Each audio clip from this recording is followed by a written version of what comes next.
हिरण्याकश्यप के सबसे छोटे पुत्र हुए प्रहलाद। हिरण्याकश्यप तपस्या करने के लिए वन की ओर गया और उसके पीछे से ही कयाधु के गर्भ में श्री प्रहलाद जी आए। कहते हैं कि 7वें महीने में जब माता गर्भ में होती है तो उसे कथाएं अवश्य सुननी चाहिए, उसे सत्संग अवश्य जाना चाहिए, उसे कथाएं पढ़नी चाहिए, उसे सदग्रंथ पढ़ने चाहिए हमारे। क्यों? क्योंकि उस अवस्था में माता जो पढ़ती है, उस अवस्था में माता जिस चीज का चिंतन करती है, जैसा मां का विचार होता है, वैसा उस जो बालक शिशु पेट में पल रहा है, वैसा ही विचार, वैसी ही धारणा उस मनुष्य की हो जाती है, उस बालक की हो जाती है। 7वें महीने में जब प्रहलाद जी कयाधु जी के गर्भ में थे तो साक्षात नारद जी यहां आए। मात्र गर्भ में नारद जी ने उन्हें भगवत चर्चा सुनाई, भगवत कथा सुनाई, प्रभु के स्वरूप का वर्णन किया, प्रभु के स्वरूप का बोध कराया। और परिणाम क्या हुआ? भगवान का परम भक्त, ऐसे आसुरी खानदान में आप देखेंगे कोई भक्त नहीं था प्रहलाद जी के यहां पे, लेकिन असुर कुल में जन्म होने के बाद भी परम भक्त हुए श्री प्रहलाद जी। मैं कहता हूं भैया, डॉक्टर के घर में संभाव्यता मतलब है कि डॉक्टर बन जाएगा जो आने वाला पुत्र है। कोई विद्यार्थी, किसी के अध्यापक होंगे माता पिता, तो वो भी स्वाभाविक है कि आने वाले संतान भी अध्यापक हो जाएगी। कोई इंजीनियर होगा तो ये भी स्वाभाविक है कि आने वाले इंजीनियर हो जाएंगे। लेकिन भैया, कोई ऐसा कुल जिसमें दूर दूर तक कोई भक्त नहीं, भगवान से कोई रिश्ता नहीं, लेकिन उसके बाद भी यदि भक्त घर में पैदा हो जाए, यदि भक्त का अवतार हो जाए, यदि भगवान के भजन करने वाले व्यक्ति का अवतार हो जाए, तो साक्षात परमात्मा की कृपा से कम नहीं है ये महाराज। तो ऐसा कुल, ऐसा आसुरी कुल जिसमें दूर दूर तक कोई भगवत चर्चा नहीं करता, भगवान की सेवा नहीं करता, ऐसे कुल में प्रहलाद जी प्रकट हुए। जब अपनी तपस्या करने लगा, अच्छा हिरण्याकश्यप को नहीं पता था प्रहलाद जी आ गए हैं। हिरण्याकश्यप पहाड़ियों पे जाकर के तपस्या कर रहा था। आपको पता है, तपस्या कर कर हिरण्याकश्यप ने वरदान मांगा। क्या वरदान मांगा? सबसे पहले मांगा कि मैं मरूं नहीं। ब्रह्मा जी ने कहा यह तो संभव नहीं है भैया, मरना तो पड़ेगा, अमर तो हम भी नहीं है। तो कहा कुछ और मांगे। तो बड़ी बुद्धि लगाई, बड़ी बुद्धि लगा करके हिरण्याकश्यप ने मांगा कि ना ऊपर मरूं, ना नीचे मरूं, ना अंदर मरूं, ना बाहर मरूं, ना नर से मरूं, ना जानवर से मरूं। तमाम वरदान मांगे, ना ऐसे मरूं, ना वैसे मरूं। महाराज ब्रह्मा जी ने वरदान देकर के भेज दिया। वरदान देकर के वापिस लौटे तो देखा कि कयाधु जी की गोद में एक छोटा सा पुत्र बैठा है। पूछा ये कौन है? तब बताया गया कि आपका ही पुत्र है ये। आप जब चले गए तो पीछे से ये जन्म लिया। तो मोहवश हिरण्याकश्यप ने प्रहलाद जी को अपनी गोद में बिठाया। गोद में बिठाया तो कहा कि बेटा कोई मुझे अच्छी बात सुनाइए। तो बंधुओं, वहां पर श्री प्रहलाद जी ने गोद में बैठकर हिरण्याकश्यप जी की ज्ञान का उपदेश दिया था, भक्ति का उपदेश दिया। क्या दिया? तत्साधु मन्ये सुरवर्य देहिना सदा समुद्विग्न धियाम सद्गृहात् हित्वात्मपातिं गृहमन्यकूपं वनं गतो यदश्रीमाश्रयान्तम्। उपदेश दिया क्या? हे असुर श्रेष्ठ, हे पिताजी, ये जो संसार में हम हैं, ये संसार अंधा कुआं है और हम सब भेड़ चाल की तरह चलते चलते चलते चलते अधर्म का आचरण करते हुए इसमें गिरे जा रहे हैं। तो मनुष्य को चाहिए कि वो भगवान का भजन करे और वन में चला जाए। अब जैसे ही हिरण्याकश्यप ने बात सुनी, अत्यंत क्रोध में आ गया। बोला मूर्ख है तू, कौन तुझे ऐसी शिक्षा दे रहा है? तो उसे षंड और अमर्क जिन गुरु ने पढ़ाया था उन दोनों को बुलाया, बुलाकर के कहा कि ये क्या शिक्षा दे रहे हो? उन्होंने कहा नाथ, ये हमने शिक्षा नहीं दी, ये निश्चित ही गर्भ से ये सब पढ़कर आए हैं। आप एक काम करिए, 1 वर्ष के लिए इसे हमारे साथ भेजिए और फिर आप देखिएगा। 1 वर्ष के लिए भक्त प्रहलाद जी गुरुकुल में पढ़ने गए। 1 वर्ष बाद जब लौटे तो पुनः हिरण्यकश्यप जी ने प्रहलाद जी को अपनी गोद में बिठाया। गोद में बिठाकर कहा कि कोई अच्छी बात सुनाओ। प्रहलाद जी बोले कि मैं अच्छी बात सुनाता तो हूं गुरुजी, पिताजी, लेकिन आपको अच्छी लगती नहीं है। बोला कि अब की बार सुनाओ, अब की बार जरूर अच्छी लगेगी। तब गोद में बैठकर प्रहलाद जी ने नवदा भक्ति का वर्णन किया। श्रवणम कीर्तनम विष्णुम स्मरणम पाद सेवनम अर्चनम वंदनम दास्यम सख्यात्मनिवेदनम। नवदा भक्ति का वर्णन किया। क्या वर्णन किया? देखिए, हमारे और आपके जीवन में 9 ही भक्तियां हैं। आप जानते हैं, इन 9 भक्तियों में से 7 जो भक्ति हैं वो हमारे बस में है, लेकिन 9 भक्तियों में से 2 भक्ति ऐसी हैं जो हमें नहीं प्राप्त होंगी। वो कब प्राप्त होंगी? जब ये 7 भक्ति में हम अपनी ओर से निपुण हो जाएंगे तो ठाकुर जी अनुग्रह करेंगे, ठाकुर जी कृपा करेंगे और हमको अपनी 2 भक्ति प्रदान कर देंगे। कौन कौन सी भक्तियां हैं? पहले का नाम है श्रवणम। श्रवणम का अर्थ है सुनना।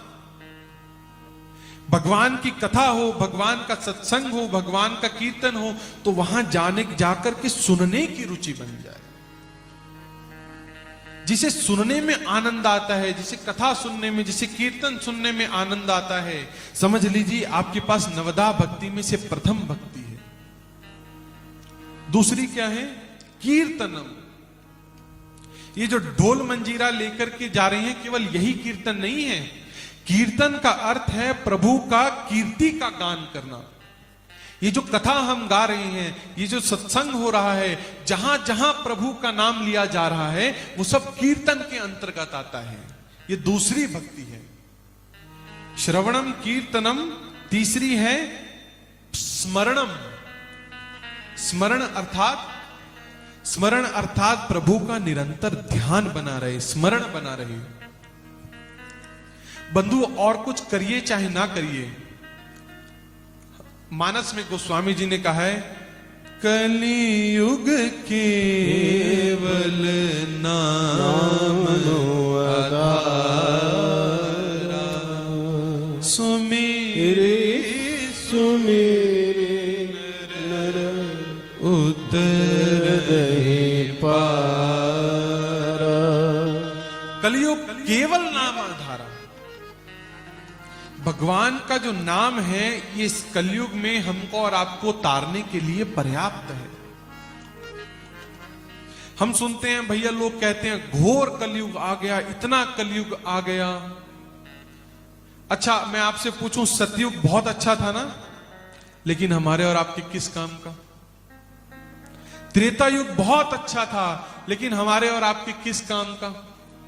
द्वापर में परमात्मा श्री कृष्ण हुए, लेकिन हमारे किस काम का भैया?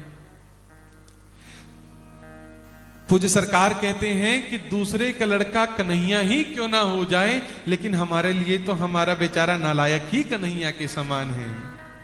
दूसरा युग बहुत अच्छे थे, लेकिन हमको और आपको जो जन्म मिला है वो कलयुग में जन्म मिला है। और आपको बताऊं, जो तपस्या हजारों हजारों लाखों लाखों वर्ष करके जो तपस्या का फल सतयुग में मिलता था, जो हजारों कोटि यज्ञ करके जिस तपस्या का फल त्रेता में मिलता था, जो हजारों हजारों लाखों लाखों प्रकार से नियम व्रत अनुष्ठान करके जिसका फल द्वापर में मिलता था, केवल एक बार ऊर्ध्वबाहु कर करके और हरे कृष्ण कृष्ण कृष्ण हरे हरे, हरे राम राम राम हरे हरे, केवल इतना कहने मात्र से वो फल हमको और आपको कलयुग में मिल गया महाराज।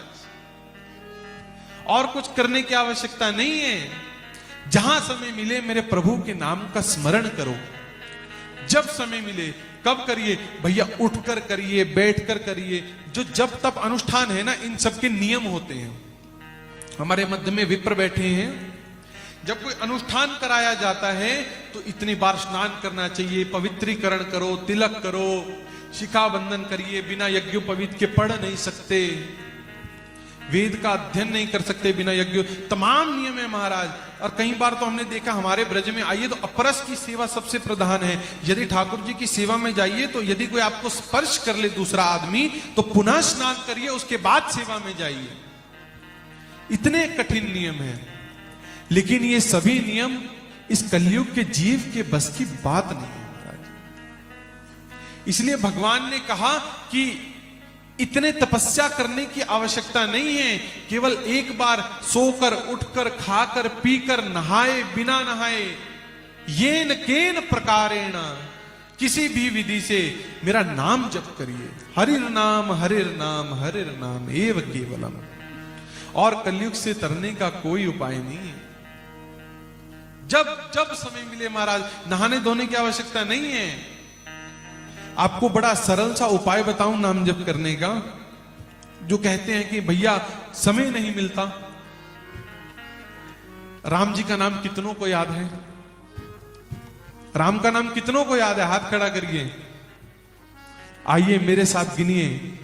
राम राम राम राम राम राम एक, राम राम राम राम राम राम दो, राम राम राम राम राम राम तीन, राम राम राम राम राम राम चार, राम राम राम राम राम राम पांच, राम राम राम राम राम राम छह, राम राम राम राम राम राम सात, राम राम राम राम राम राम आठ, राम राम राम राम राम राम नौ, राम राम राम राम राम राम दस, राम राम राम राम राम राम ग्यारह, राम राम राम राम राम राम बारह, राम राम राम राम राम राम तेरह, राम राम राम राम राम राम चौदह, राम राम राम राम राम राम पंद्रह, राम राम राम राम राम राम सोलह, राम राम राम राम राम राम सत्रह, राम राम राम राम राम अठारह, राम राम राम राम राम राम उन्नीस, राम राम राम राम राम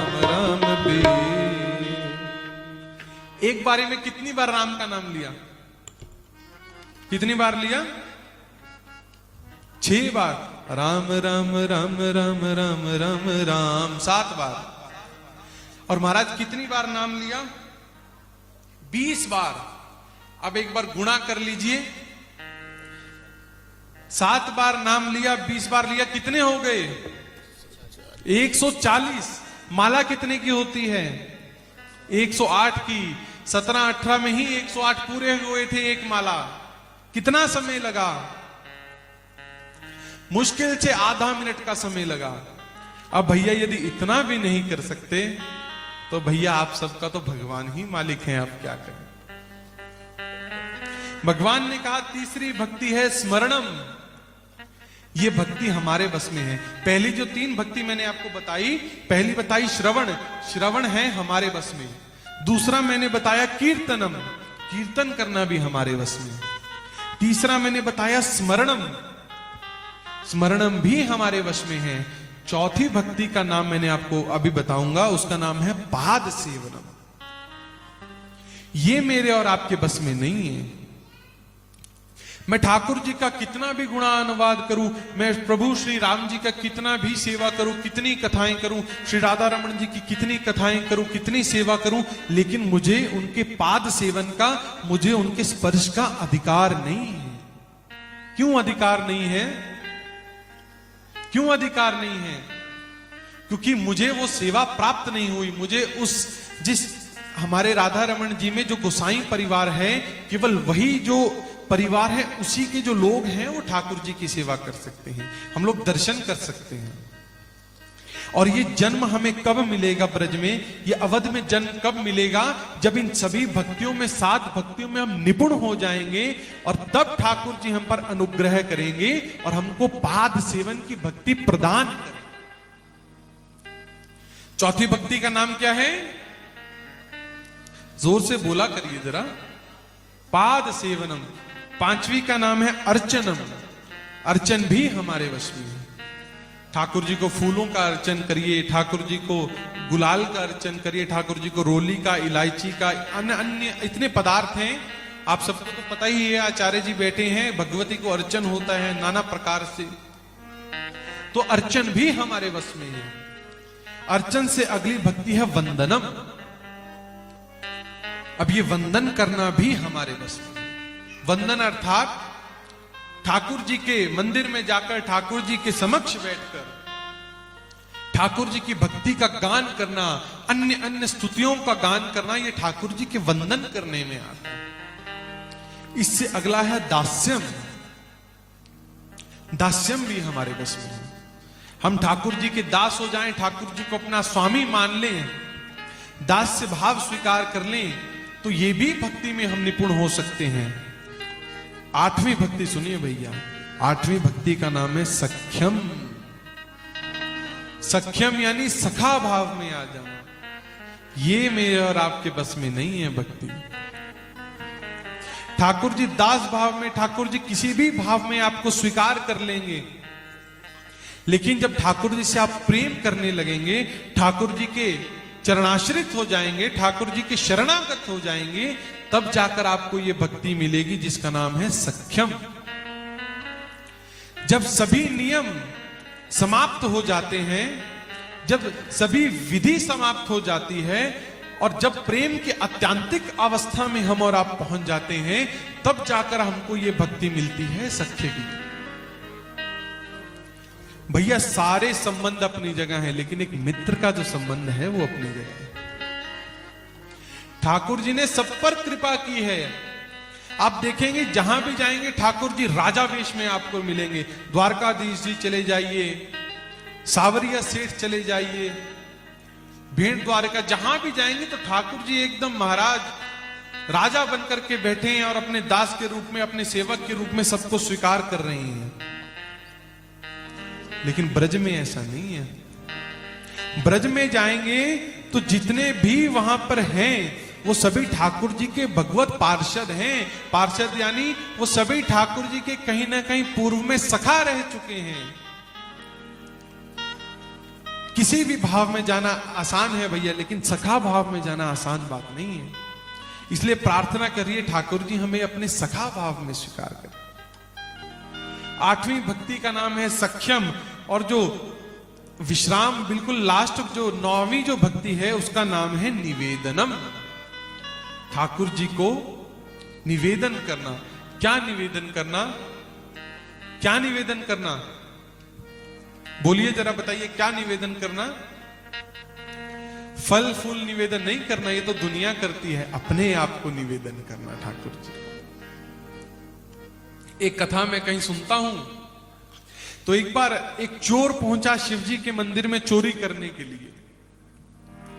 तो जाकर के देखा तो माथा पीटने लगा, महाराज किसके मंदिर में आ गया? कन्हैया का मंदिर होता मुकुट मिल जाता, राम जी का मंदिर होता सोने का धनुष बाण मिल जाता। अब शिव जी का ही मंदिर मिला था जहां एक शिला और साथ में जलेरी। अब यहां क्या चोरी करूं?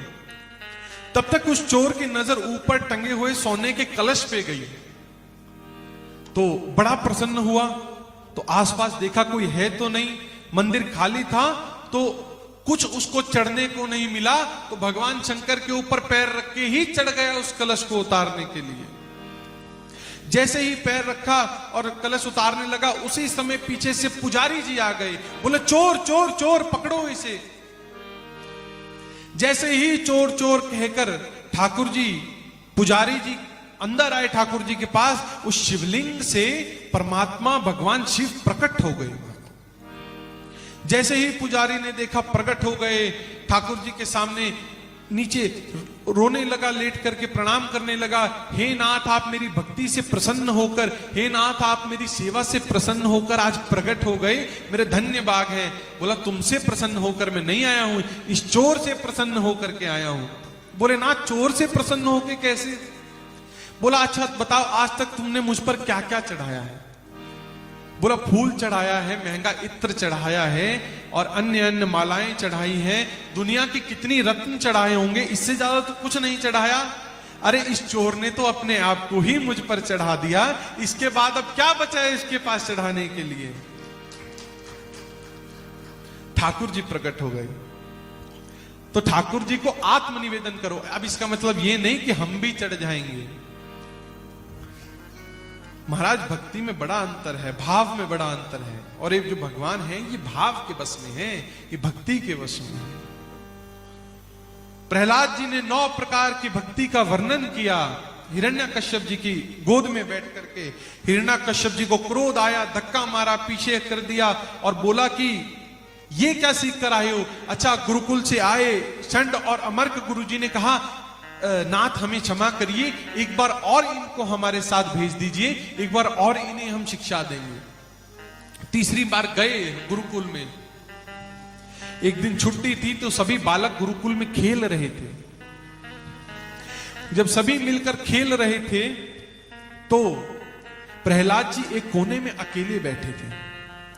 अकेले बैठे तो सबने पूछा कि भैया आप अकेले क्यों बैठे हैं, आइए हमारे साथ खेलिए। बोला आप लोग क्या खेल खेल रहे हैं? कोई गिल्ली डंडा खेल रहा है, कोई बैट बॉल खेल रहा है, कोई कुछ खेल रहा है। बोला आप जो खेल खेल रहे हैं ना, इस खेल में एक व्यक्ति की जीत होती है और एक व्यक्ति की हार होती है, लेकिन मेरा जो खेल है उसमें किसी की हार नहीं होती, उसमें सबकी जीत ही जीत होती है। बोलो कौन सा खेल है आपका? बोला कीर्तन का खेल। अच्छा, इसमें क्या क्या चीजें चाहिए होती है? प्रहलाद जी बोले सबसे पहले इसमें चाहिए होता है मंजीरा। मंजीरा क्या? वो जो बजाते हैं। क्यों मंजीरा? अच्छा, आप मंजीरा मंजीरा बोलिए।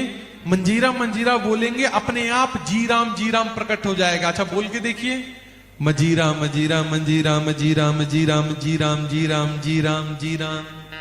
अपने आप भगवान का नाम प्रकट होता है। ये प्रथम वाद्य चाहिए। और दूसरा चाहिए मृदंग।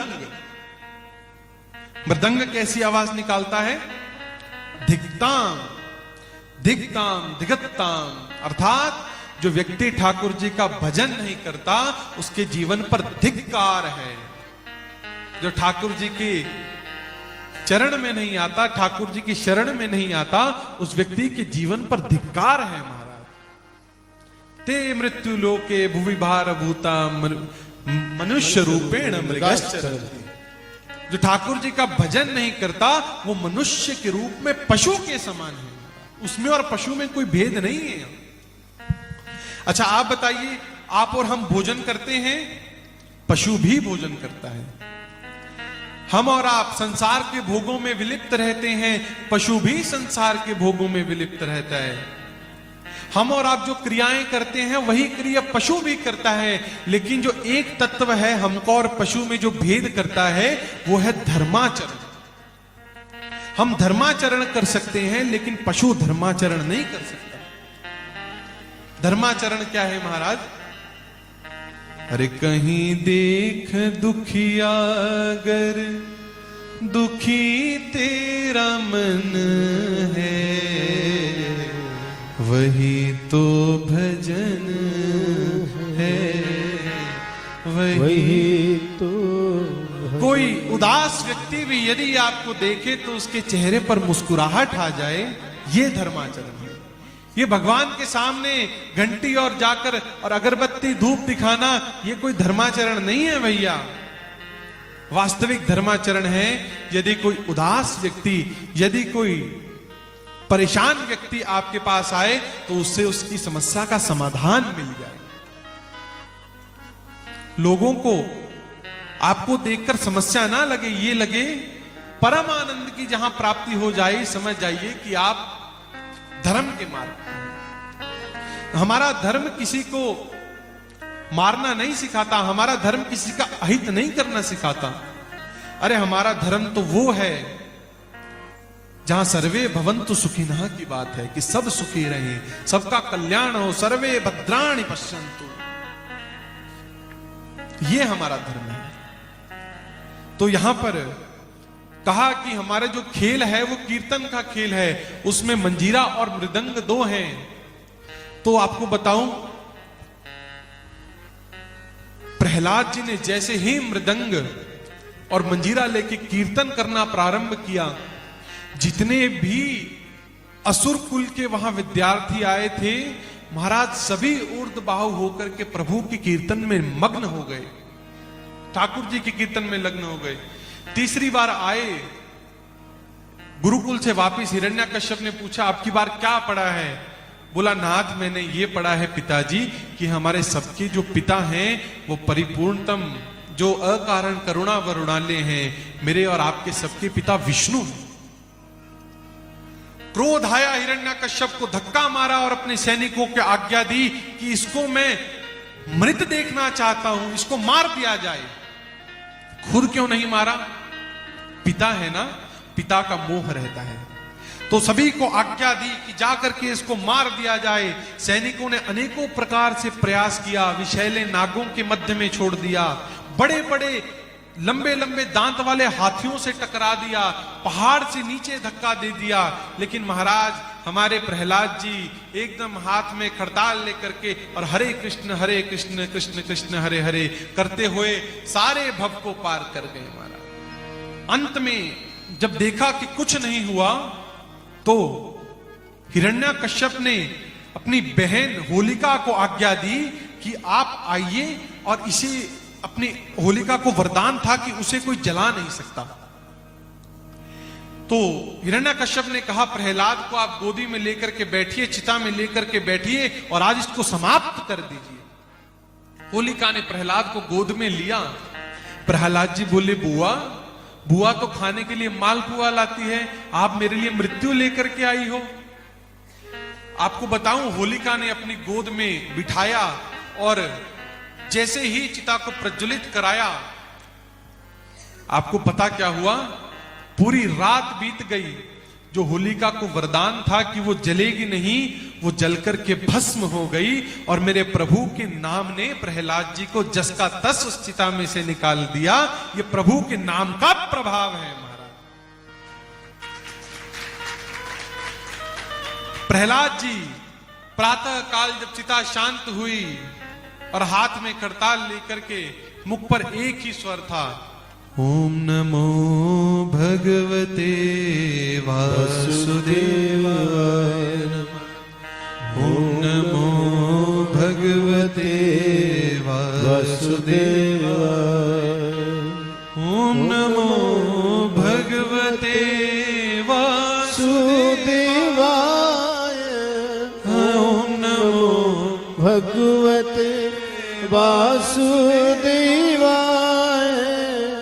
ओम नमो भगवते वासुदेवाय।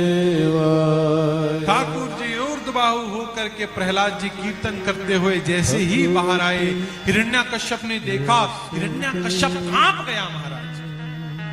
प्रहलाद जी से पूछा, अरे तुझे इतने प्रकार से मैंने मारने का प्रयास कराया लेकिन तुझे कुछ होता क्यों नहीं? बोला पिताजी मैंने आपको कहा था ना, मेरी रक्षा जगत के पिता कर रहे हैं, मेरी रक्षा जगन्नाथ कर रहे हैं, और जाके ही राखे साइया मार सके ना कोई। जिसकी रक्षा स्वयं परमात्मा कर रहे हो, भला उससे कौन क्या कर सकता है? तो हिरण्यकश्यप अत्यंत क्रोधित हुआ, बोला तू मूर्ख है, तू किसे पिता कह रहा है? तेरा पिता मैं हूं, तेरा भगवान मैं हूं। वो विष्णु कोई पिता नहीं है हमारा, वो हमारा शत्रु है। बोला पिताजी आपने आधी बात तो सही की, आपने बिल्कुल ठीक कहा कि आप मेरे पिता हैं, लेकिन आपके भी जो पिता हैं वो विष्णु हैं, विष्णु जगत के पिता हैं। प्रहलाद से हिरण्यकश्यप ने पूछा, अच्छा बता तेरा भगवान कहां है, कहां है तेरा भगवान? प्रहलाद ने कहा पिताजी आपका सवाल गलत है, आपका सवाल ये नहीं होना चाहिए कि तेरा भगवान कहां है। मेरा भगवान हर जगह है, मेरा भगवान कण कण में वास करता है। आपका प्रश्न होना चाहिए कि तेरा भगवान कहां नहीं है। कहा ये सामने जो खंबा है इस खंबे में है। बोला क्यों नहीं है? तो कहा दिखा मुझे। सैनिकों को आज्ञा दी कि बांध दो प्रहलाद को इस खंबे के साथ। यहां बड़ा सुंदर सरकार का पद है, हिरणाकुश प्रहलाद को जब बांधा खंबे के साथ, हिरणाकुश प्रहलाद को जब बांधा खंभे के साथ। हिरणाकुश प्रहलाद को जब बांधा खंभे के साथ। तब बोला प्रहलाद कहाँ हो, आओ दीनानाथ। तब बोला प्रहलाद कहाँ हो, तब बोला प्रहलाद कहाँ हो, आओ दीनानाथ। शरण हितकारी हो आए शरण तिहारी, शरण हितकारी हो आए शरण तिहारी। अवध बिहारी हो आए शरण तिहारी, अवध बिहारी हो। भगवान ने प्रार्थना करी, प्रहलाद ने प्रार्थना करी। उसी समय खंबे के मध्य में से आधा शरीर नर का, आधा शरीर सिंह का, हाथ जिनके सिंगों के नाखून के साथ युक्त हैं, दाढ़ जिनकी बड़ी बड़ी है, नेत्र जिनके कमल की पंखुड़ी के समान विशाल हैं, मस्तक पर मुकुट मंडित है, नीचे नर के समान नूपुर बांधे हुए हैं। उसी समय साक्षात नरसिंह भगवान वहां प्रकट हुए। बोलिए नरसिंह भगवान की जय। उसी समय भूखंडम वारणंडम परवरवरिटम डंपडम पोरडम टम डिम डिम डिम डिम धाम धामे झंप झंपैश्च झंपे तुल्यास्तु तुल्या दुम दुम दुम के कुमकुमां के एतत्पूर्ण युक्तम हर हर हर हर पातु माम नारसिम्हा। उसी समय नरसिम्हा भगवान प्रकट हुए, कंबा फाड़ करके प्रहलाद की रक्षा की। इतने भक्त वत्सल हैं भगवान। अवध बिहारी हो आए शरण तिहारी,